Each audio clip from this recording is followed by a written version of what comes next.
అలాగే సోమవారం పూట కొబ్బరి నీళ్లతో శివాభిషేకం చేయటం ద్వారా సమస్త సంపదలు కలుగుతాయి, ఆదాయ మార్గాలు పెరుగుతాయి.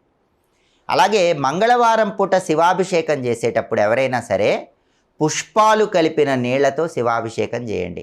తొందరగా సొంతింటి యోగం కలుగుతుంది.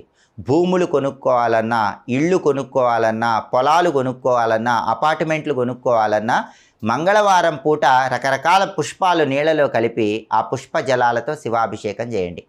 కుజుడి అనుగ్రహం కలుగుతుంది, తొందరగా గృహయోగం సిద్ధిస్తుంది. అలాగే ఎవరైనా సరే మంగళవారం రోజు సపోటా పండ్ల రసంతో శివాభిషేకం చేస్తే వాహన యోగం తొందరగా కలుగుతుంది. ఎవరైనా బ్రహ్మాండమైన కారు కొనుక్కోవాలి, బ్రహ్మాండమైన బండి కొనుక్కోవాలనుకుంటున్నారు, అది ఆలస్యం అవుతుంది. అటువంటప్పుడు మంగళవారం సపోటా పండ్ల రసంతో శివాభిషేకం చేస్తే కారు కానీ బండి కానీ తొందరగా కొనుక్కోవచ్చు.